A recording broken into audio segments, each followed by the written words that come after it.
Hey guys, this is Devon, and I figure I got enough material to do another vlog, so I'm going to talk a little bit about Boston and Star Simpson. It's been in the news, so I figured I'd give it a little chat. So I was thinking, so in today's odd and twisted world, artwork can either make you millions of dollars or can get you thrown in jail. I mean, in Star Simpson's case, being in Boston was clearly the wrong place for her to express herself artistically, given Boston's notoriously idiotic reactions to previously similar displays of art. Despite the fact that Simpson, an MIT student, was stupidly wearing discount electronics on her clothing in the middle of an airport, the Boston authorities who arrested her have proven themselves vastly stupider.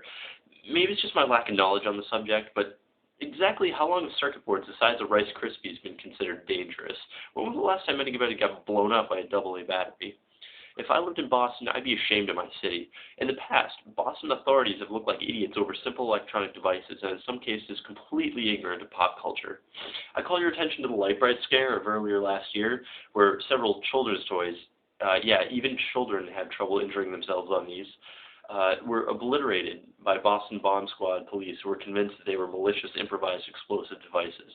The light bright devices, which were actually clever movie advertisements, should have been taken lightly because of their earlier reception in other major cities throughout the United States. Also, a 27-year-old Ethiopian man was recently detained at an airport about a sticker on his luggage that was very indicative of his travels. He responded with a lighthearted joke about Al-Qaeda and how he was here to blow stuff up, which I'm positive a committed Al-Qaeda member wouldn't be stupid enough to go and do. But regardless, at that point, he was still surrounded and arrested. There is a fear culture in Boston.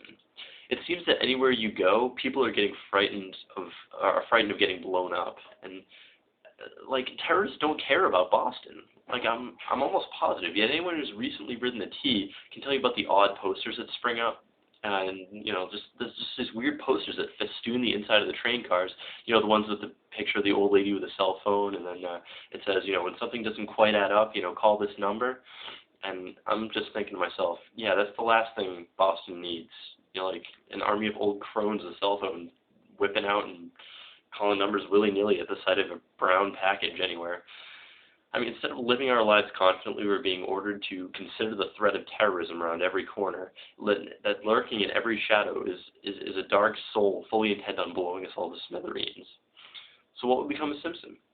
For charges of possessing a hoax device, she faces fines of up to $5,000 and up to a maximum of 5 years in prison. That's a hefty sentence for someone merely trying to represent their major at an MIT career fair. Despite the fact that Simpson verbally explained to airport employees that the device was just art, she was soon surrounded by a crowd of state troopers all toting submachine guns. So if you ask me, her fate was sealed long before she went into the airport. Simpson's facing jail time, hopefully to encourage her to think carefully before expressing herself ever again. Now, don't get me wrong, Simpson should endure some sort of reprimand for being such an idiot, but I'm not sure that Boston is the right one to do it. I mean, maybe they could simply send her back to Hawaii, and she could, resume making all those artistic endeavors under the watchful eye of scores of vacationers. See, I'm almost positive any other city besides Boston would not have had such a panic attack over something so dumb, because artistic expression in Boston is commonly understood to wear the 9s and 1s off the telephones. Star Simpson is only the most recent news anomaly, which should have woken us all the hell up. I mean, even though 9/11 happened over 5 years ago, people still think that any Tom, Dick, Harry, or star could have the power to kill us all, no matter how small and stupid and unlikely the means may be to do so. Instead of thinking logically, we think with our adrenal glands and arrest anyone who startles us, and that is how terrorism is supposed to work. Maybe we should just stick to sports.